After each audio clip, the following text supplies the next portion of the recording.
Mi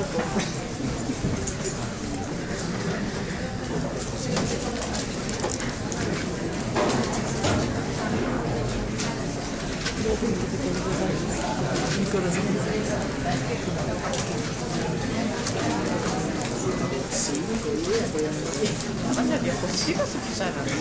No, eso no es. ¿Sí? Te afecta pasar para enseguida.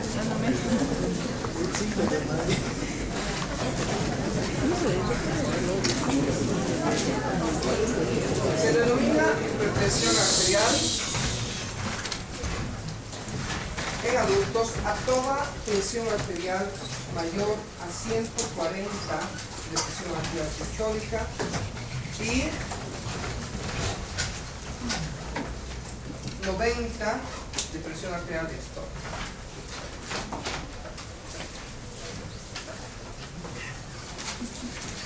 Esto se ha definido que es uniforme en todos los consensos, tanto para la American Heart Association, para la European Cardiology Association, la ECA, también para la Organización Mundial de la Salud, la OMS. Esta cifra, aunque parezca arbitraria, no lo es.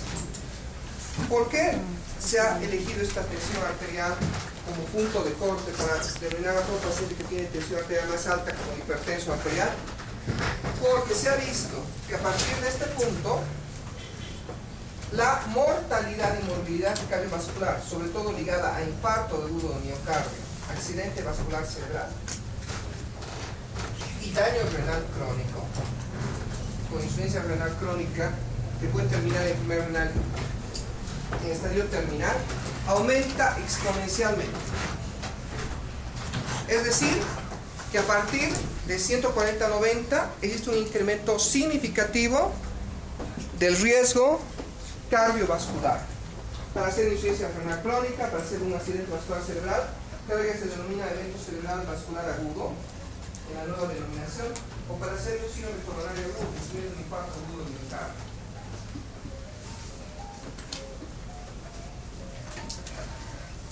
Las clasificaciones de los valores de tensión arterial y de la clase varían de acuerdo a la OMS, a la AHA o a la OMS. Sin embargo, para todos, absolutamente todas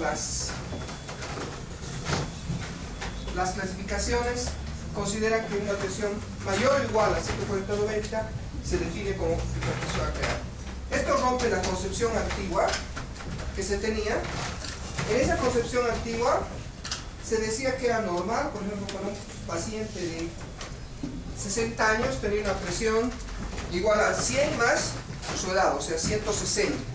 Para un paciente de 80, 180. No es cierto, porque ya se sabe que a partir de 140-90 el riesgo de accidente vascular cerebral es muy elevado. Se ha visto que la elevación de la presión arterial sistólica sobre todo tiene relación con infarto agudo de miocardio y con accidente vascular cerebral. En cambio, la elevación de la presión diastólica tiene más relación con insuficiencia renal crónica y daño oftalmológico, incluyendo la posibilidad de desprendimiento de retina, que lleva a pérdida irreversible de la visión. Pero, para entender lo que es hipertensión arterial, primero tenemos que entender qué es tensión arterial y cuáles son los mecanismos que lo regulan. La tensión es una fuerza contraria a la presión. Tensión arterial es lo que medimos, porque lo hacemos de forma no invasiva. Para medir presión arterial, realmente lo que habría que hacer es introducir un dispositivo o catéter, un sensor dentro de la luz arterial. Cuando hacemos medición invasiva, que se hace solamente terapia intensiva, a través, digamos, de un sensor que se coloca en la arteria radial, ahí sí estamos midiendo la presión arterial. Entonces hacemos un cateterismo, estamos midiendo la presión arterial. Pero cuando lo hacemos de forma no invasiva, lo correcto no es decir que se está midiendo la presión arterial, sino la tensión arterial, que es exactamente la fuerza proporcional y contraria, ¿no? En dirección contraria. Pero ¿qué es la presión arterial? Que indirectamente es equivalente a la tensión arterial. Por eso cuando medimos presión arterial, consideramos que es el mismo valor que presión arterial. Pues es la fuerza, la presión, que se ejerce sobre una superficie. Eso es presión. Y cuando hablamos de presión arterial, es la fuerza que ejerce la columna sanguínea sobre la pared de los vasos sanguíneos. Debemos recordar que fisiológicamente, cuando se mide la presión arterial, los valores de presión arterial no son los mismos cuando se mide en braquial izquierda y braquial derecha. ¿Por qué? Porque si recordamos, a nivel braquial izquierdo, la subclavia es rama directa de la aorta. En cambio, a nivel derecho, la subclavia no nace de la aorta, sino el tronco brachiocefálico, que recién se va a dividir en carótida y en subclavia. Entonces, los valores de tensión arterial son prácticamente más altos en el brazo izquierdo, que es donde debe medirse la tensión arterial. ¿Lo ve? La tensión arterial. Entonces, cuando medimos tensión arterial, estamos midiendo una fuerza, de acuerdo a las leyes de Newton, proporcionalmente, ¿no?, inversa, ¿no?, que es esta, que en realidad la presión arterial es esta, ¿no? Eso lo hacemos mediante un esfingomanómetro. Para medir los valores de presión arterial, se coloca un esfingomanómetro y tiene que haber ciertas reglas para colocar. Tiene que estar colocado a nivel braquial, dejando por lo menos 2 centímetros a 3 centímetros de espacio del pliegue del codo. No tiene que haber ningún objeto que comprima. Esto es algo muy común. Cuando vienen los pacientes al consultorio, a veces por comodidad y todo eso, les medimos la presión y ellos lo único que hacen es remangarse. Pues, ¿qué sucede cuando de pronto hay un objeto, digamos, una chompa apretada o algo así que se remanga y aprieta la región braquial? La presión que ejerce ese objeto se va a sumar a la presión del brazalete y vamos a tener una medición de una presión mucho más alta o baja. Alta. Entonces nos va a sesgar el valor real de la presión arterial. Entonces tiene que estar totalmente descubierto el brazo, 2 centímetros a 3 centímetros por encima del pliegue del codo. Lo que hacemos es colocar el brazalete y palpamos el pulso braquial o la arteria humeral que se encuentra en la corredera bicipital interna. Palpada el pulso braquial o humeral, se coloca ahí el estetoscopio y se palpa la presión radial y se insufla gradualmente el esfingomanómetro hasta que desaparece el pulso radial. Una vez que desaparece, se tiene que insuflar 10 a 20 milímetros por encima de eso, no más. No es meterle así como meten las enfermeras, así hasta 200. ¿Por qué? Porque cuando se hace eso, también se sesga la presión arterial. Y usualmente los valores esta vez ya no son mayores, sino son menores que los que realmente tiene el paciente. O sea, subestimamos el valor de la presión arterial. Esa es la técnica adecuada. Se va desinsuflando, se va soltando la válvula para que baje de 2 en 2 milímetros de mercurio. De 2 en 2 milímetros de mercurio más o menos cada segundo. No como hacen tampoco, así que abren la válvula bruscamente y ¡rum! Eso va a ocasionar igual valores mucho más bajos de tensión arterial que lo que realmente tiene el paciente. Para realizar esta medición, el paciente tiene que estar en reposo teóricamente por unos 15 minutos. Eso es un poco difícil, porque a veces por lo apretado que es la consulta, el paciente pues entra y no podemos esperar 10 minutos a validar la presión arterial. Sería lo óptimo. Sería lo óptimo. Y se comienza a soltar. La aparición del primer ruido, ¿no?, que significa el golpeteo que realiza la columna sanguínea sobre la pared del vaso, eso es lo que escuchamos, que son los famosos ruidos del Korotov, marca la presión sistólica. Y para la escuela americana, el último ruido, o sea, porque va haciendo 4 fases hasta que se pierde, va a marcar la presión arterial diastólica. Pero la escuela europea no piensa así. Entonces tenemos primero los ruidos bastante agudos, fuertes y espaciados, ¿no? Luego se produce una disminución de los ruidos. Luego se produce otra vez un aumento de los ruidos con mayor frecuencia. y luego una disminución gradual. Marcan las 4 fases de Kolokov. Y algunos incluyen como una quinta el cese de los ruidos, como una quinta fase de Kolokov. ¿Dónde se debe medir la presión arterial? Según la escuela americana, el primero y el último. En cambio, los europeos dicen que no, que la correcta medición de la presión arterial corresponde al momento en que, en la tercera fase, que los ruidos se hacen mucho más seguidos, pero de menor intensidad, o sea, de menor volumen, pero más frecuentes, y cambian a ruidos más enlentecidos y se van comenzando a perder. Pues en la fase 4, en la transición entre la fase 3 y 4, este es el punto ideal para medir la presión. Es una discusión del nunca acabar, como el huevo y la gallina, ¿no? Entonces, yo personalmente, por ciertas razones, creo que el punto óptimo de medición de la presión arterial también corresponde no al cese de los ruidos, sino a la transición de la fase 3 y 4. ¿Ya? Entonces lo voy a graficar mejor. En la fase 1, ruidos de alto volumen o intensidad,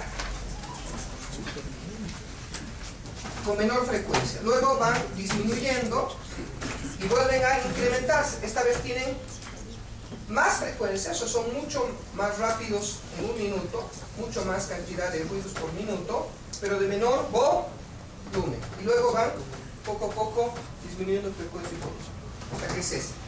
Este es el punto para mí óptimo para medir la presión arterial de tipo diastólico. ¿Ya?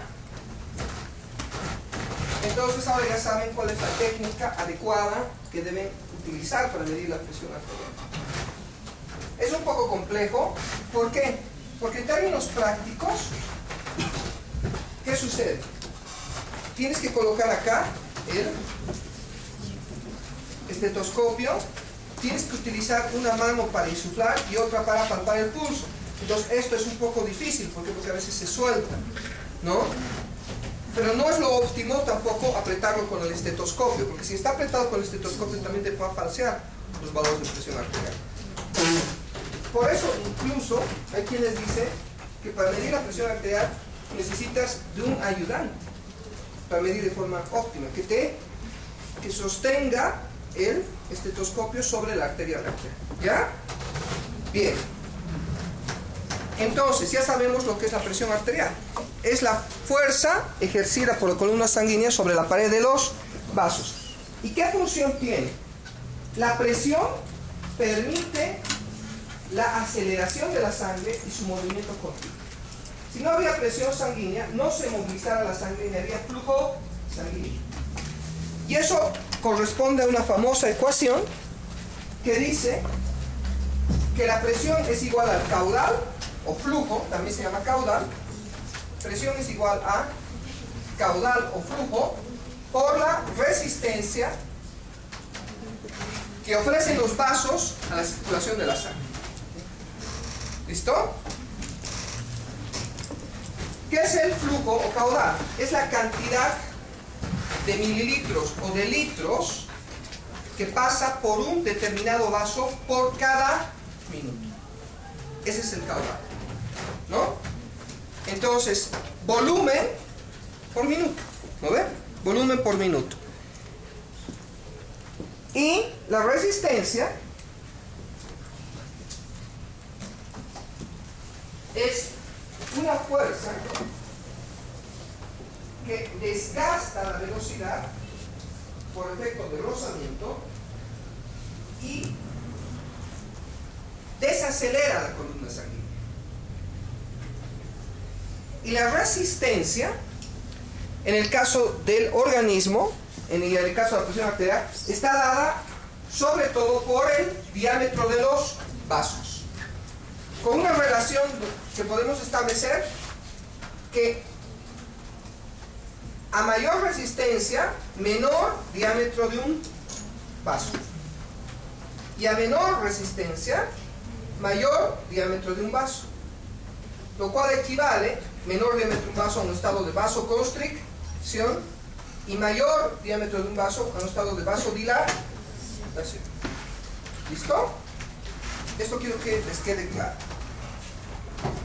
Entonces, cuando por alguna razón hay una sustancia química o algún fenómeno que produce la contracción de los vasos que ofrecen mayor resistencia, y aquí vamos a hablar cuáles son los vasos que ofrecen mayor resistencia, el efecto va a ser que suba la resistencia, y al subir la resistencia, ¿qué va a pasar con la presión? Se va a elevar. Al revés, cuando hay algún fenómeno de una sustancia química que va a abrir los vasos, va a relajar el músculo de los vasos y va a permitir que caiga la resistencia, la presión va a disminuir. Ustedes ya han avanzado un shock con el doctor Cabrera y han visto que, por ejemplo, en el shock séptico se libera de forma masiva óxido nítrico por vía inflamatoria y endotelial. Y el óxido nítrico va a relajar los vasos sanguíneos. ¿Por qué? Porque va a aumentar la síntesis de GMP cíclico. Y el GMP cíclico tiene el efecto de bloquear la entrada de calcio y aumentar la salida de magnesio. El efecto neto va a ser que se hiperpolarice la fibra muscular y se relaje. Cuando digamos que se hiperpolarice, significa que entra en reposo o entra en off. Entonces, como entra en off, se inactiva y la musculatura pierde su tono y se relaja. Y el producto va a ser una vasodilatación generalizada.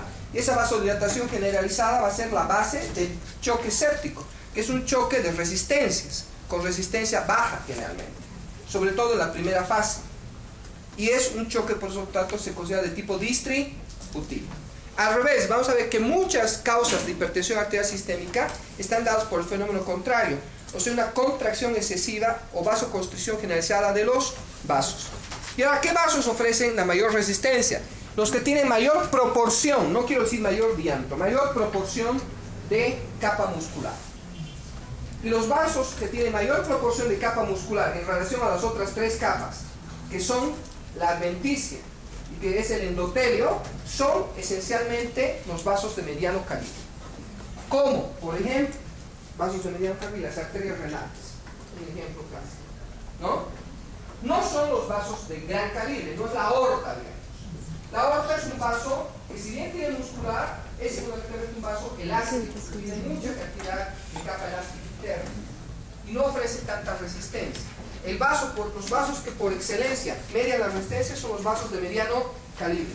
Mientras los vasos de pequeño calibre tienen poca cantidad de muscular y tienen más cantidad de endotelio, ¿no? Entonces, esos son los vasos que rigen o determinan la resistencia vascular.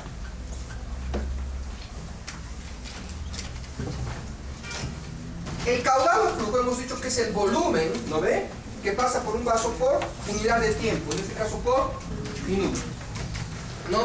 Y el volumen que pasa por un vaso sanguíneo está determinado por cuánta cantidad de volumen es expulsada por la bomba que hace que circule la sangre, que es el corazón. Y obviamente tenemos dos corazones. Quiero que dejen la idea de que existe un solo corazón. Hay dos corazones.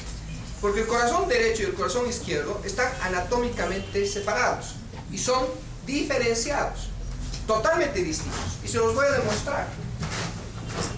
El corazón derecho es un corazón de capacitancia. Es un corazón similar a la estructura de las venas del organismo. ¿Qué quiere decir? El corazón derecho tiene una curva de presión, volumen, bastante horizontal, de este tipo. En cambio, el corazón izquierdo tiene una curva de este tipo, más vertical. ¿Qué significa? Este es ventrículo izquierdo, este es ventrículo derecho. El ventrículo derecho puede recibir grandes volúmenes sin que exista un aumento significativo de la presión. O sea, es volumen dependiente y además tolerante a sobrecarga de volumen. Puede soportar una sobrecarga de volumen hasta del doble del volumen sanguíneo, que como promedio en un adulto es 70 mililitros kilogramo peso. Si hablamos de un individuo de 70 kilogramos, estamos hablando de 4.900 redondeados 5 litros. Entonces hasta 10 litros. Y puede soportarlo y adaptarse. Pero lo que no va a tolerar, ¿no?, es la presión. No tolera presión. Y es un ejemplo la tromboembolia pulmonar. Cuando en una tromboembolia pulmonar se obstruye el 50% de la circulación sanguínea de las arterias pulmonares, por la forma de Poiseuille, que establece que la presión se eleva proporcionalmente de forma inversa a pi, la famosa, ¿no?, relación de el radio y la circunferencia, por r a la ¿a cuánto? A la cuarta. ¿Eso qué quiere decir? Que cuando se reduce a la mitad, al 50% de las arterias pulmonares, por ejemplo, se obstruyen, la presión no va a subir, como pensaríamos, la mitad va a subir al doble. No, va a subir en esta relación de r a la cuarta. O sea, si se obstruye la mitad, inversamente proporcional 2 a la cuarta es 4 por 4, es 16 veces más. Y cuando ocurre esto, y la presión pulmonar alcanza valores sistémicos, el ventrículo derecho fácilmente fracasa y se distiende y falla, ya no puede bombear. Y eso llamamos cor pulmonare agudo, lo que ocurre al otro lado. O sea, no es un ventrículo que pueda sobrecargarse con presión, no puedes tolerar presión. Lo inverso ocurre con el ventrículo izquierdo. El ventrículo izquierdo, con una sobrecarga de más del 20 o 30% del volumen, rápidamente fracasa. ¿Por qué? Porque no tolera volumen. Y entonces aumenta drásticamente la presión en la aurícula izquierda y comienza a aumentar retrógradamente la presión en los capilares pulmonares. Y al aumentar la presión en los capilares pulmonares comienza a salir líquido al intersticio pulmonar y luego al alvéolo pulmonar. Y se produce rápidamente un edema pulmonar. En cambio, sí tolera subidas de tensión arterial. Y se dan crisis hipertensivas donde el ventrículo izquierdo soporta hasta casi 50-60% más de la presión arterial sistémica. 200, 220 y lo tolera todo. Entonces tenemos dos ventrículos. Un ventrículo, ¿no?, tolerante a presión, pero que no tolera volumen. Es un ventrículo presivo, es una bomba realmente. Ese es el ventrículo izquierdo. Y el ventrículo izquierdo, no piense que se contrae así. No, se contrae de una forma espiral. Y eso es lo que ahora ya se ha determinado. O sea, la contracción del ventrículo izquierdo es como una espiral. Más o menos se parece al movimiento que realiza una atleta que tira la bala. Han visto la bala, ¿no? Para agarrar agarra y comienzan a hacer este movimiento para impulsar y bota. Es exactamente lo que sucede. La sangre comienza a dar este movimiento en espiral. Comienza a ir en el ventrículo izquierdo al tracto de salida, que si vemos un estudio ecocardiográfico, más o menos se ve así.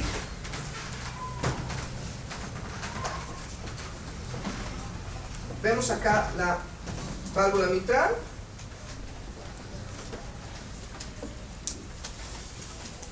Esto así. Y aquí viene las cavidades derechas. Entonces, esta es la aurícula izquierda, esta es la válvula posterior y anterior de la mitad. Y acá vamos a ver que sale la aorta de esta forma, ¿no? Entonces, ¿qué movimiento realiza la sangre? Realiza este movimiento.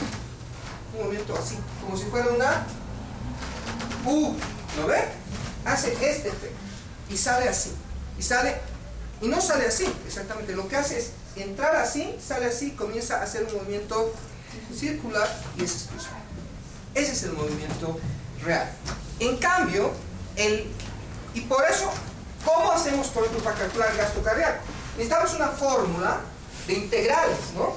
Se marca toda la superficie y una fórmula de integrales que calcula el gasto cardíaco. En cambio, el ventrículo derecho realmente se contrae como pensamos que se contrae el ventrículo izquierdo. Se acorta. Desde acá es más circular, es menos esférico. El ventrículo izquierdo es un ventrículo más esférico, dése cuenta, es así, más de esta forma. El ventrículo derecho, que es lo correcto sería incluso así más globoso, es un ventrículo más circular. El ventrículo izquierdo, ya lo hemos dicho, la contracción es de este tipo. Y comienza en la base o en el ápice. En la base, y comienza en la base y va hasta el ápice. En cambio, el ventrículo derecho se acorta en todos sus radios simultáneamente porque es mucho más esférico, no es elíptico. Entonces, miren, un ventrículo izquierdo elíptico, un ventrículo derecho de tipo esférico, ¿no? Más redondo, si quiere, ¿no?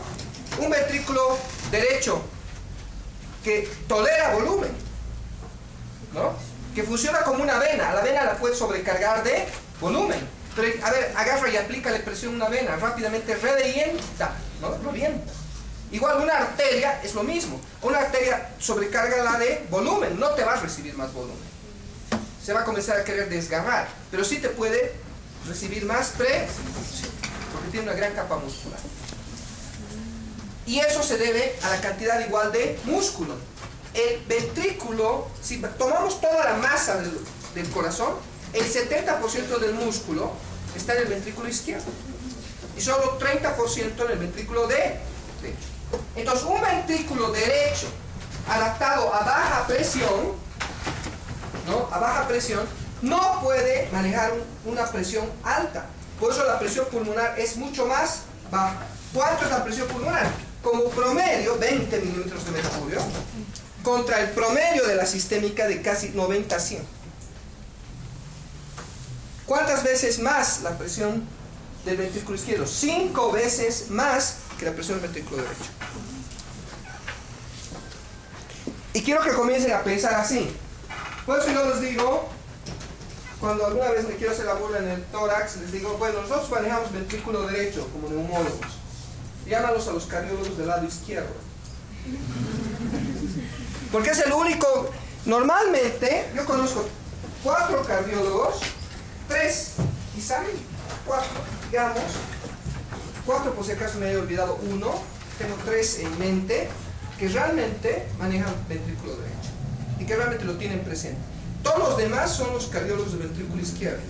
Nunca consideran el ventrículo derecho. Tratan el ventrículo izquierdo como si fuera un anexo del ventrículo izquierdo. Cuando baja la presión del ventrículo izquierdo, pues se olvida que también hay que bajar a veces la presión del derecho cuando está fallando. La anatomía es totalmente distinta, la distribución de receptores es totalmente distinta. Y por último, incluso cuando les piden ecocardiografía, los ecocardiografistas van a ver, típicamente miden todo lo del izquierdo. ¿Alguna vez han visto gasto cardíaco derecho? ¿Alguna vez han visto medición de diámetro? Casi nunca. Si no les pides que mida presión arterial pulmonar, ni te miden. Entonces, el ventrículo derecho, como es esférico, no se puede medir mediante la fórmula típica del ventrículo izquierdo, fórmula de área. Lo que se mide, como es un ventrículo que se va cortando progresivamente, así, se va cortando hasta llegar al centro. Lo que se mide es el grado de acortamiento. ¿Y dónde está prácticamente insertada la base del ventrículo derecho? Sobre la válvula tricúspide. Entonces lo que medimos para ver cómo se está cortando el ventrículo derecho no es una fórmula de integrales que calcula el gasto cardíaco, que esa fórmula de integrales incluso fue calculada por un famoso matemático, ¿no?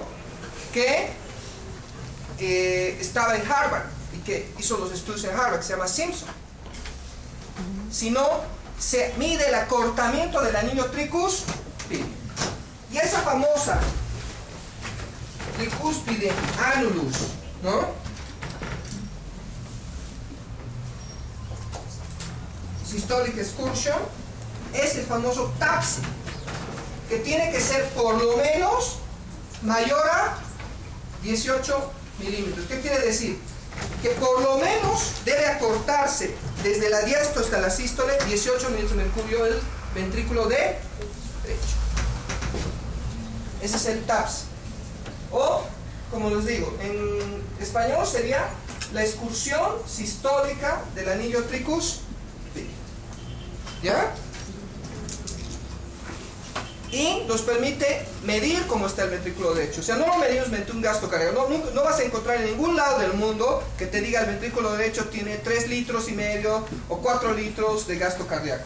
Lo que te vas a encontrar como equivalente es cuánto se acorta. Y cuando se acorta menos de 18, sabemos que ese ventrículo está fallando. Está con insuficiencia cardíaca derecha. O sea, ahora se dan cuenta que son dos ventrículos totalmente diferentes y están totalmente separados.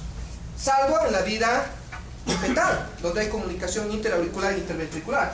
Pero en adulto están totalmente separados. Incluso la arteria pulmonar y la arteria aorta están comunicadas en la vida fetal a través del conducto arterioso.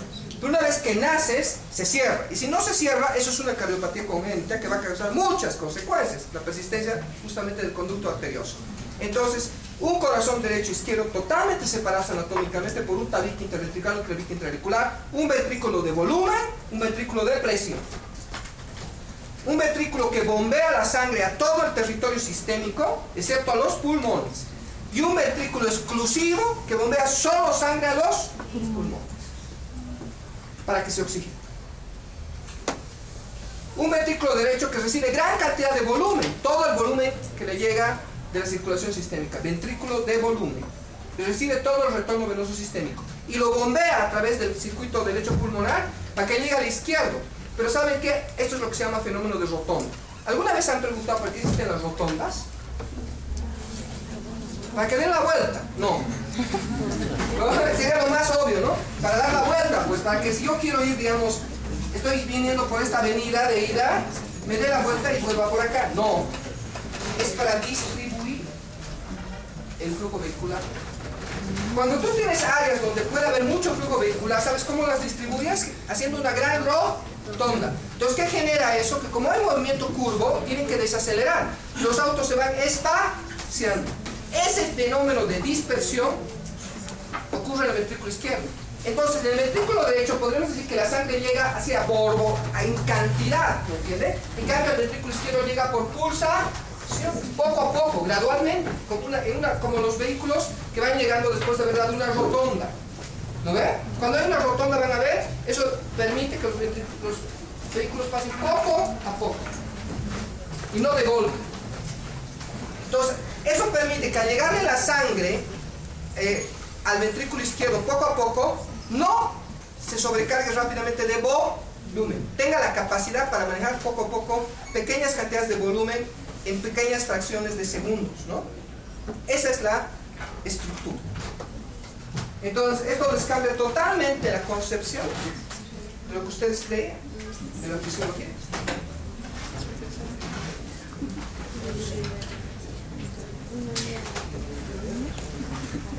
Bien.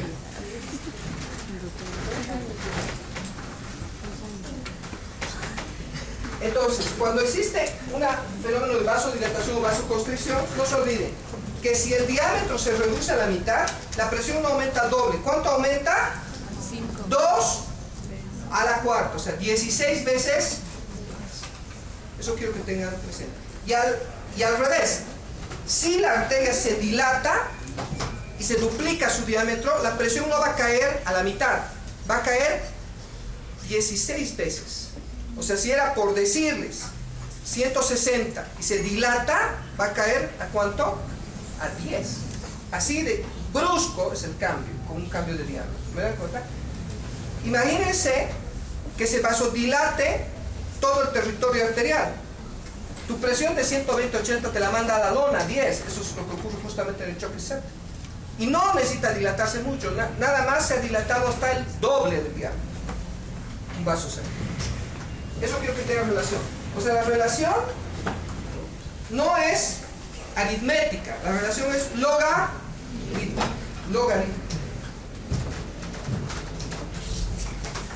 Bien. Ahora, ¿qué factores regulan la presión arterial? ¿Qué hemos dicho que es el caudal o flujo? Es la cantidad de sangre que circula por minuto, ¿lo ven? En un determinado vaso sanguíneo. Y eso está regulado por qué, ahí les comencé a hablar del corazón. Está regulado por el gasto cardíaco. En este caso, ¿qué gasto cardíaco? Estamos hablando de presión sistémica. ¿De qué ventrículo? ¿De todo el corazón? No, del corazón izquierdo. Exclusivamente. Porque el corazón derecho va a regular la presión pulmonar. Es otra cosa. Entonces, el corazón izquierdo. Entonces, a mayor gasto cardíaco, va a haber más caudal. Y por lo tanto, ¿qué va a pasar con la presión? Va a subir. Pero la que más va a subir tanto la sistólica y diastólica, pero la que más va a determinar, la que más determina el gasto cardíaco es la presión sistólica. O la presión que se mide justamente en sístole, en el momento en que el corazón se está contrayendo. ¿Listo? En cambio, la resistencia va a regular sobre todo la presión diastólica. ¿Va a subir o va a bajar? Si hay más aumento de la resistencia, va a haber subida de la presión diastólica. Y esto se puede ver claramente, por ejemplo, en los casos de hipertiroidismo. Un bonito caso, y vamos a ver, obviamente, ya les explico un poco de la fisiopatología de hipertensión asociada al hipertiroidismo.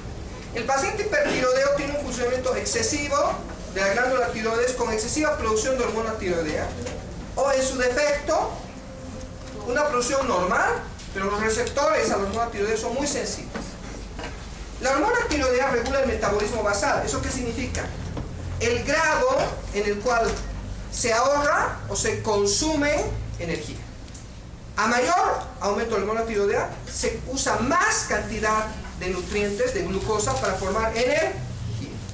En el lado inverso, cuando existe hipotiroidismo, se usa menos nutrientes. Por eso el paciente hipertiroideo, como usa mucha energía, a veces la cantidad de alimentos no le basta, y por eso tiende a tener un biotipo longilíneo y pérdida de peso. En cambio, el hipotiroideo tiende a ser obeso, porque todo lo contrario. La energía que tiene casi no la utiliza y la va ahorrando y acumulando, como grasa, como triglicéridos. Entonces, regula el metabolismo basal. Pero una de las cosas más importantes y que pocos comprendemos es que la hormona tiroidea regula la sensibilidad de los receptores, no el número, la sensibilidad de los receptores beta y alfa. ¿Qué interesante? ¿Qué hace la hormona tiroidea? Aumenta la sensibilidad de los receptores beta y disminuye la sensibilidad de los receptores alfa-adrenérgicos. No es que aumenta el número, pero sí aumenta la afinidad.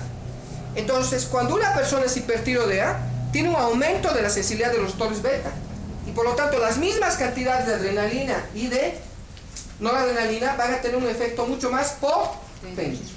Entonces, por ejemplo, al actuar sobre receptores beta 1, va a aumentar las 4 propiedades esenciales del miocardio. La cronotropismo, que es el automatismo o la autorregulación, ¿no?, de la frecuencia cardíaca. ¿Y qué va a producir? Taquicardia. Va a producir aumento de la conductibilidad, o sea que se conduzca mucho más rápido los estímulos. Cronotropismo. Va a aumentar la excitabilidad. Entonces va a haber algunas células que se van a excitar incluso fuera del nódulo sinusal, por ejemplo en la aurícula. Y puede producir eso arritmias cardíacas. Que de pronto una zona que no es el nódulo sinusal comience a generar un estímulo. Y por eso el paciente hipertiroideo tiende a hacer fibrilación auricular y taquicardia supraventricular, por el aumento de la excitabilidad. Y también va a ser un aumento de la contractilidad del miocardio. Y como va a ser un gasto cardíaco mucho más alto. Y al hacer un gasto cardíaco mucho más alto, eso va a determinar una elevación de la presión arterial, pero sobre todo sistólica. Entonces, si para un paciente promedio, el prototipo típico, tiene una presión arterial de 120/80, donde la diferencial, ¿cuánto es? Normalmente es la diferencia entre la sistólica y la diastólica es 40. El típico hipertiroideo va a tener este tipo de presiones, por ejemplo. 140, digamos, de sistólica. Mucho más alto. O 150. Pero ¿qué va a pasar con la presión diastólica? La hormona tiroidea sobre los receptores alfa tiene un efecto inverso. Disminuye su sensibilidad. ¿Y cuál es la principal sustancia que se fija en los receptores alfa? La noradrenalina. La noradrenalina tiene poco efecto beta. La que tiene más efecto beta es la adrenalina. La noradrenalina tiene más efecto alfa. Pero como los receptores tienen poca sensibilidad, la noradrenalina no va a tener el efecto deseado. Y no va a contraer los vasos. Entonces va a predominar la acción del antagonista, que es el óxido nítrico, por ejemplo. ¿Y qué va a pasar? Los vasos van a estar dilatados. Y por lo tanto, al bajar la resistencia, va a bajar la presión diastólica. Y vas a tener este tipo de presión. O sea, hipertensos sistólicos con hipotensión diastólica. ¿No? Alto gasto cardíaco, baja resistencia. Y la diferencial se va a ampliar. Y la diferencial, ¿con qué características semiológicas se correlaciona?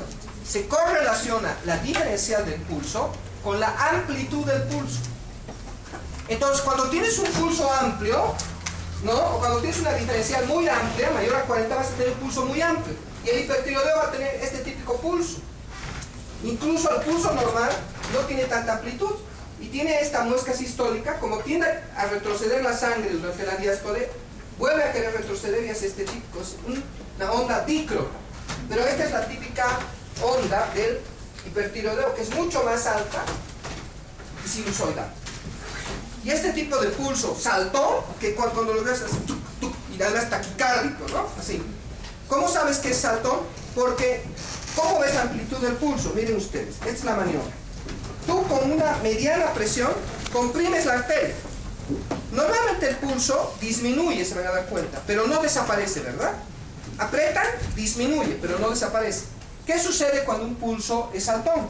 Pues aunque apriete, sigue saltando y sigue, no lo logras disminuir en amplitud. En cambio, cuando un pulso es parvo, por ejemplo, lo que ocurre en el choque séptico, lo apretas y prácticamente desaparece. Esa es la maniobra. Entonces tienes un pulso saltón, y eso es el típico pulso. Incluso se ven las carótidas, ¿no? Así tú ves el paciente hipertiroideo, los que tienen así está, su arteria carótida, así, saltando. Eso es lo que ves, y es por este fenómeno. Entonces, es el ejemplo más clásico de hipertiroidismo, de cómo el alto gasto cardíaco que tienen estos pacientes, porque tienen frecuencia, no se olviden, el gasto cardíaco, ¿de qué depende? El gasto cardíaco depende de la frecuencia cardíaca por el volumen sistólico. Y la frecuencia cardíaca de los pacientes hipertiroideos está aumentada, están taquicárdigos, y el volumen sistólico está aumentado porque está aumentado su capacidad inotrópica.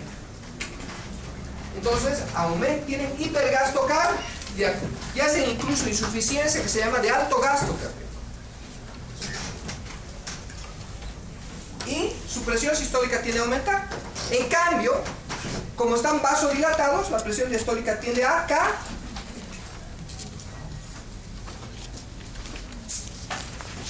Entonces es un ejemplo interesante. Entonces ya sabemos que la presión arterial está regulada sobre todo por el gasto cardíaco izquierdo y por la resistencia de los vasos. Y la resistencia de los vasos está en correlación al diámetro de los vasos. Mayor el diámetro de los vasos, más dilatados, menor es la resistencia y menor es la presión diastólica sobre todo. En cambio, más contraídos, más cerrados los vasos, mayor la presión sistólica. Ahora, ¿qué resulta? De que tenemos sistemas de regulación para que nuestra presión no baje ni suba en condiciones fisiológicas. ¿Cuáles son los sistemas de regulación de la presión arterial? Tenemos sistemas de regulación instantánea o a corto plazo. Tenemos sistemas de regulación no instantánea, retardada, a largo plazo. El sistema de regulación a corto plazo está regulado por la adrenalina y la noradrenalina, básicamente. Cuando de pronto tú necesitas menor gasto cardíaco, necesitas reposar, necesitas ahorrar energía, ¿qué va a pasar con la secreción de adrenalina y noradrenalina? Va a disminuir. Al revés, tú necesitas mayor gasto de energía o necesitas cambiar de posición, estás echadito. Echadito, no necesitas algo que suba, no necesitas una presión que suba la sangre hacia tu cerebro, ¿verdad? ¿Por qué? Porque estás a favor de la gravedad. En cambio, el momento que te paras, la sangre tiene que subir, ¿no? Desde el corazón hacia el cerebro contra la gravedad, contra altura. Eso es peor en las jirafas, me imagino, pero...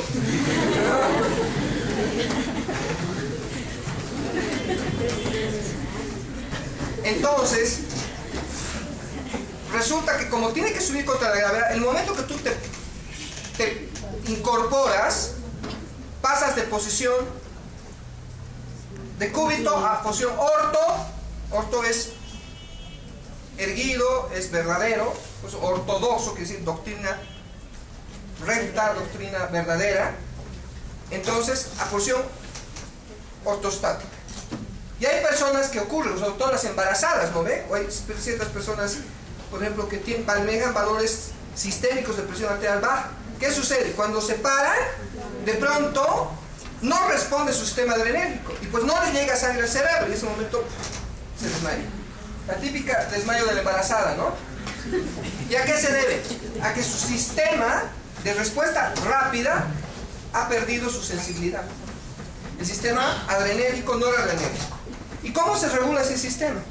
El momento que se percibe que no está llegando la suficiente presión de sangre, esa presión está siendo sensada por un baroreceptor, como su nombre dice, baroreceptor. Es un receptor que sensa no volumen, no es bolireceptor, no sensa sustancias químicas, no es quimioreceptor, es un baroreceptor. Sensa que la presión ha bajado porque te has cambiado de posición dice, ha bajado la presión y el cerebro puede sufrir las consecuencias, inmediatamente estimula eso para que en instantes, en microsegundos, sea la información recibida a nivel central, a nivel del haz solitario, y ¡rum!, baje desde el sistema simpático y se descargue adrenalina y noradrenalina. ¿Qué va a hacer la adrenalina? Va a aumentar las 4 propiedades del corazón. Frecuencia, pues tu frecuencia cardíaca es más alta cuando te paras, cuando estás en reposo. Vean cuánto es la frecuencia de una persona, por ejemplo, que está durmiendo versus una persona que está activa. Vean cuánto es la fuerza de contracción del corazón, el gasto cardíaco de una persona en reposo contra el gasto cardíaco que está activa. La fuerza de contracción. Entonces, la adrenalina va a aumentar por su efecto beta. Hemos dicho que la adrenalina actúa sobre los receptores esencialmente beta. Va a aumentar las 4 propiedades, ¿no? Por eso incluso hay cardíacos que están en reposo y están bien. Cuando comienzan a hacer actividad, incluso aumentan las 4 propiedades de la excitabilidad y comienzan a hacer arritmias solo con el esfuerzo. Es porque también aumenta la excitabilidad. ¿Listo? Entonces aumenta el gasto cardíaco y aumenta tu presión sistólica. Y la noradrenalina va a producir vasoconstricción y va a aumentar tu presión diastólica. Si aumenta la presión sistólica y aumenta la presión diastólica, va a aumentar la presión media. Y la presión media no es la suma de ambas presiones. Está esencialmente determinada ¿por qué? Por la más importante contribuidora a la presión media es la presión diastólica. Y se dice que la presión media es la presión diastólica más 1/3 de la diferencial. 1/3 de la diferencial. ¿Y cuál es la diferencial? La diferencia entre sistólica menos diastólica.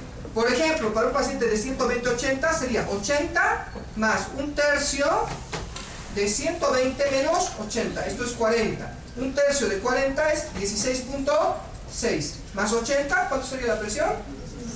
96.6. ¿Está más cerca qué presión? 96 está más cerca a 80 o a 120. Más cerca a 80. O sea, siempre la presión media está más cerca a la presión diastólica. Y está más determinada por la diastólica que la sistólica. ¿Listo? Entonces, obviamente, cuando tú te incorporas, al subir la liberación de adrenalina y noradrenalina y ser liberada por el ganglio estrellado, ¿se acuerdan del famoso ganglio estrellado, ¿no? En la columna cervical, sube tu valor de presión. Sensado por los vasoreceptores, la información sube hasta el núcleo del haz solitario, que está a nivel bulbo protuberancial. Es una columna que sube desde el bulbo a la protuberancia y es relevada por el sistema simpático y baja y es liberada adrenalina desde el ganglio estrellado y tu presión se regula. Justamente cuando pierdes volumen, por ejemplo, el primer dato de pérdida de volumen, de deshidratación o de shock, es que no responda a tu sistema adrenérgico. Entonces, cuando, por ejemplo, está un paciente ahí, les digo, ¿está con shock? No, doctor, me dicen mis residentes, ¿no? ¿Por qué no está con shock? No, tiene buena presión. ¿Cuánto tiene? Está así, 70, está bien, doctor. Yo lo veo deshidratado al paciente, lo veo séptico y le digo, ¿sí? ¿Te parece? Hazlo sentar 5 minutos al pie de la cama. Lo tienen que ayudar, pues, los pacientes bien débiles, ¿no? Si no se caen. Entonces, le medimos la presión. ¿Cuánto? Doctor, está 60-20. Hipotensión ortos. Es el primer signo de shock. La presión arterial no se modifica. Hay 4 estadios de shock. De los 4 estadios, solo en el más profundo, cuando se ha perdido un volumen de 40% efectivo, recién la tensión arterial se modifica. En el estadio 1, 2 y 3 de shock con pérdida de volumen o vasodilatación generalizada, la presión arterial en reposo no se modifica. ¿Pero qué se comienza a modificar primero?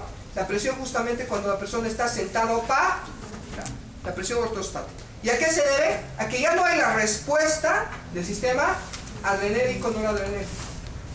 Entonces, cuando ustedes realmente quieran ver si una persona ha perdido volumen, ha tenido una hemorragia o está con una sepsis, realmente quieran ver si está entrando a shock séptico, no le midan la presión echado, porque les va a dar un valor normal y ustedes van a decir, está bien, como mis residentes. Tienen que medirle la presión sentado y no inmediatamente, sino tras unos minutos, dejando que actúe el sistema o no. Lo mismo pasa con una persona que ha tenido un desmayo. Le miden ese rato la presión, claro, ya echadita quizás hasta sea normal. Pero si esa persona que ha tenido un desmayo le mides la presión parada o sentada, vas a ver si realmente hace hipotensión ortostática. Ese es el sistema de corto plazo. Es inmediato. Actúa en segundos a minutos. Pero no es el sistema más importante de regulación de la tensión arterial. El sistema más importante de regulación de la tensión arterial está dado por un órgano, y es el riñón. El riñón es el que regula esencialmente la presión a largo plazo. ¿Y cómo puede regular el riñón a largo plazo? Puede tener la capacidad de eliminar volumen y sal, o retener sal y volumen. ¿Por qué? Porque el líquido no se puede retener. Esto quiero que entiendan. El volumen en la sangre no se puede retener solito. El volumen total, el agua corporal total en avanzado hielo electrolítico, no se retiene por el agua misma. Si fuera por agua misma, lo perderíamos todo. Lo que ayuda a la retención del volumen es algo que tenga poder osmótico, o sea, que jale el agua. Si no, las moléculas de agua se escaparían. Sodio. Como que se escapan, por ejemplo, cuando hay baja de proteínas, ¿no? Se salen de la vasculatura y se van al intestino y la persona se hincha, como ocurre cuando hay problema hepático y no se sintetiza proteínas, la persona se comienza a hinchar. O cuando la persona comienza a perder proteínas por el riñón, síndrome nefrótico, pues se comienza a hinchar. O cuando está desnutrida, no tiene alimentación para sintetizar proteínas a nivel de hígado, se comienza a hinchar. Entonces tiene que haber algo que retenga el volumen. Y lo más importante, sustancias con mayor poder osmótico, y eso han debido llevar hidro electrolítico, no son las proteínas, ni es la glucosa, ni es la urea, es la sal. Es el sodio y el cloro. Por eso, si retienes sodio, ¿qué pasa con tu volumen intravascular? Aumenta. Y si aumenta tu volumen intravascular, más cantidad de sangre retorna. Y si retorna más sangre, ley de Frank-Starling, a mayor retorno venoso, mayor eyección cardíaca, mayor volumen de eyección. Entonces, si aumenta tu retorno venoso, tu volumen intravascular, ¿qué va a pasar? El gasto cardíaco va a aumentar. Y al aumentar el gasto cardíaco va a subir tu presión sistólica. Y tu presión sistólica va a jalar la presión media. Eso es interesante. Entonces, el riñón tiene la facultad de regular la presión. Reabsorbe más sodio y agua y puede aumentar la presión. Elimina sodio y agua y puede bajar la presión. ¿Por qué creen que a los hipertensos les dan diurético? Ahora ya saben, porque la hidroclorotiazida que se les da a los pacientes típicamente hipertensos, ¿no ven? Corodín D. ¿Qué es el corodín D? Los lactan más de hidroclorotiazida. Prelartan D. Todos los decimos con D, D quiere decir diurético. ¿Qué van a hacer? Van a eliminar sodio y agua. Y al eliminar sodio y agua, van a bajar el volumen intravascular, van a bajar el gasto cardíaco y van a bajar la presión arterial. Al revés. Cuando los riñones no eliminan sodio y agua porque están dañados, ya no filtran, ¿qué va a pasar con la presión? Va a comenzar a subir. Es lo que ocurre en los pacientes con insuficiencia renal. Su presión comienza a subir porque ya no tiene la capacidad de eliminación de sodio y agua.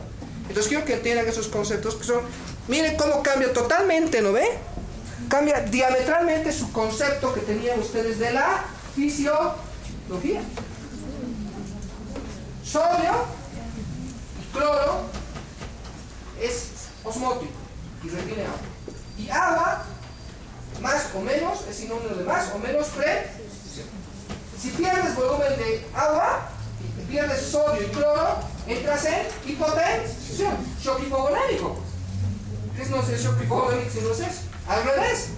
Hay una sustancia, un tumor en la glándula suprarrenal. Ese tumor secreta aldosterona. ¿Y qué hace la aldosterona? Reabsorbe sodio. Y al sodio no puede ir solito. El sodio, ¿no? Es como, dicen de que hay hombres intolerantes a la soledad, ¿no? Y esos son mujeriegos, por ejemplo, ¿no? Tiene que ir con su acompañante, quien sea, ¿no? Entonces, su acompañante es el cloro, sodio y cloro, y eso arrastra agua. Y aumenta el volumen intravascular y aumenta la presión arterial. Tumor productor de aldosterona. Un tumor de Kohn en las suprarrenales. ¿Qué va a producir? Hipertensión arterial. Al revés, cuando una enfermedad como la tuberculosis, por ejemplo, daña las glándulas suprarrenales y las destruye las glándulas suprarrenales y no hay quien produzca aldosterona. Y al no producirse aldosterona, ¿qué pasa con la presión arterial? Baja y son hipotensos. Típicamente en la crisis de Addison. En la crisis de Addison, cuando realmente hay una insuficiencia renal aguda, ¿qué se presenta? Una hipotensión severísima. que no responde a volumen, porque no hay quien retenga el volumen, que es un mineral corticoide. El agua le das y se sale por el riñón, porque para que no se salga necesita la aldosterona, y no la tiene. Entonces tienes que darle a lo que sustituye la aldosterona. Por eso ese shock de esos pacientes con Addison no mejora con volumen. Les puedes dar volumen y es así, entra por acá y sale por allá. Tienes que darles algo que retenga. Por eso se trata con hidrocortisona, con fluzcortisona. Así de fácil. Así es el concepto. Así los conceptos de fáciles y claros.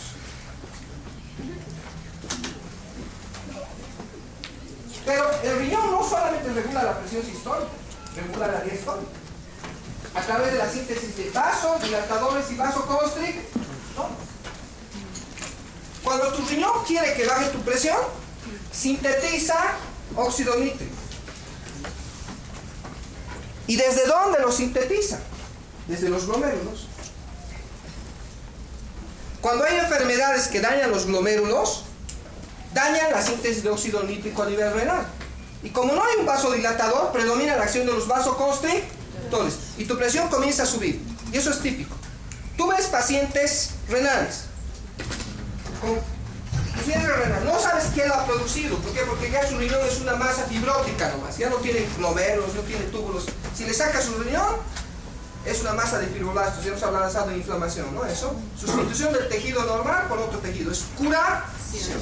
Bueno, los pacientes que han tenido daño glomerular, o sea que su problema comenzó en los glomérulos, típicamente tienen presiones incontrolables. Los dializas y sigue alta. Presiones de 180, 120, les tienen que dar 3, 4 hiperpresiones, es una locura. Los pacientes que en cambio el problema no ha sido del glomérulo, sino del túbulo, por ejemplo, ¿qué puede lesionar el túbulo de forma crónica? Tomarse antiinflamatorios no esteroideos. ¿Por qué? Porque las prostaglandinas aumentan el flujo tubular. O infecciones urinarias, ¿no? Porque la pelvis renal se daña, ¿no? Refluye orina y daña primero los túbulos, no los glomérulos. Entonces las mujeres que tienen infecciones urinarias a repetición, esas son tubulares. Les sacas el exceso de volumen con la diálisis y su presión se normaliza. En cambio, los glomerulares, les sacas el exceso de volumen y su presión sigue alta. ¿Por qué? Porque el glomérulo estaba profundamente dañado. Y los glomérulos habían sabido regular la presión arterial a través de la síntesis de óxido nítrico, por vía de la endotelia. Pero además los riñones también forman vasoconstrictores. ¿Y cómo? Pues sensan, también tienen vasoreceptores y volureceptores. Y esos están en las arterias que entran a la estructura glomerular. La arteria que llega y la arteria que sale. La arteria aferente y la arteria eferente. Y además, este glomérulo, de aquí de esta cápsula glomerular comienza el asa de Henle y el túbulo contorneado proximal. De aquí viene el túbulo contorneado distal. Y en esta estructura próxima al glomérulo, que se acerca al glomérulo, hay unas células muy compactas en esta matriz intersticial. Es la famosa mácula densa. Y esas están constantemente diciendo cuánta cantidad de sodio estoy recibiendo. Miren la lógica de las células. Dice, recibo mucho sodio, estoy sobrecargado de sodio. Por lo tanto, tengo que eliminar. Recibo poco sodio, hay poco volumen, necesito reabsorber. Esa es la lógica. O sea, sensan, incluso son quimiorreceptores de sodio.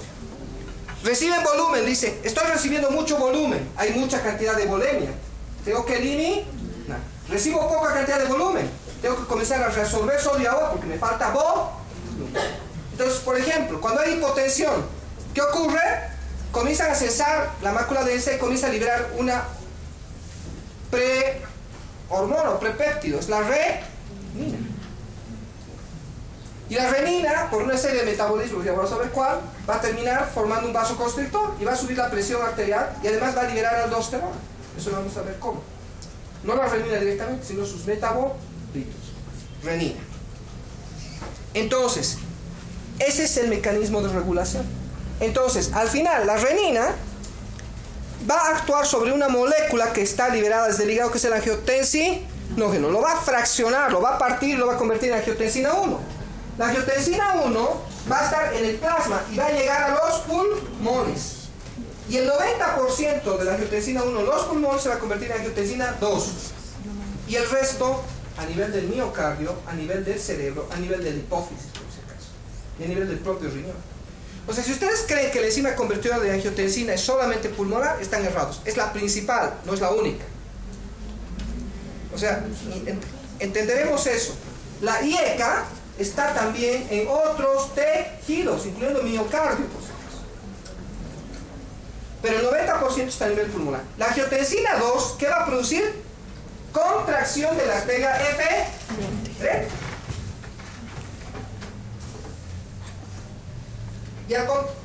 Y si, miren, si hay este fenómeno, si se estrecha esto, hay alguien que está sonando su celular. Si esta arteria eferente se contrae, para la sangre va a ser más fácil o más difícil salir. Más difícil, y va a ser resistencia. Entonces, como no va a salir, va a concentrarse, va a acumularse aquí y va a ejercer más presión. Y va a comenzar a filtrar más cantidad de orina. Esa es la última finalidad, que se va a comenzar a eliminar más cantidad de agua y de sodio. Cuando el riñón esté isquémico, entonces se libera renina, ¿para qué? Para mantener la diuresis y que no entremos en falla renal aguda. Esa es la finalidad. Y se comienza a eliminar más sodio y agua, porque aumenta la presión de la arteria eferente. Pero además la angiotensina 2 a nivel sistémico va a contraer el músculo liso y va a subir la presión arterial, sobre todo diastólica. Así el riñón regula a través de la aldosterona, la sistólica, y a través de la angiotensina 2, la diastólica. Regula ambos brazos de la presión arterial. Ese es el mecanismo por el cual. Y esa es la regulación a largo plazo. Fácil de entender que cuando el riñón se daña, exista hipertensión. ¿Qué pasa cuando, digamos, una persona tiene dañados los riñones? Como tiene dañados los riñones, le comienza a llegar menos cantidad de flujo sanguíneo. ¿Y qué dice la mácula densa? Estoy recibiendo poca cantidad de flujo y comienza a liberar más renina. La renina genera más angiotensina 2 a la larga. Y la angiotensina 2 sube más la presión. Y por eso el paciente renal crónico comienza a hacer hipertensión. De hecho, hay una máxima. Todo hombre o mujer menor de 40 años hipertenso tiene daño renal hasta que se demuestre lo contrario. Porque la presión arterial esencial, o sea, la primaria, se produce generalmente a partir de los 40 años. Y eso ya vamos a ver por qué se produce. Pero toda persona menor de 40 años que comienza a hacer presión alta, o sea, más de 140-90, tiene daño renal hasta que se demuestre lo contrario. ¿Y cómo se demuestra lo contrario? Haciéndole creatinina, haciéndole NUS. ¿Basta eso? No, hay que pedirle proteínas en orina, porque puede tener creatinina normal y eso me está diciendo que está filtrando normal, pero no que no está dañado el riñón. Puede estar dañado y perdiendo proteínas. Haciendo el examen de orina, que me demuestre que no existe hematuria. Haciendo incluso microalbuminuria, que es la primera que se pierde. Entonces, y haciendo una ecografía renal, mostrando que la corteza está con una densidad de ecogenicidad normal. Entonces, esa es la idea. ¿Ya? Ahora, la angiotensina 2 se convierte en angiotensina 3. Y la angiotensina 3 ha sido la que libera aldosterona desde la corteza suprarrenal. Entonces, la angiotensina 2 contrae la arteria eferente del riñón y además contrae las arterias de mediano calibre y sube la presión diastólica. La angiotensina 2 se convierte en angiotensina 3, libera aldosterona y la aldosterona reabsorbe más sodio y agua. Y al resolver más sodio y agua, aumenta la presión arterial sistólica. Y así se regula. Bien. Pueden irse, muchachos, por lo menos se ha entendido más. Eso está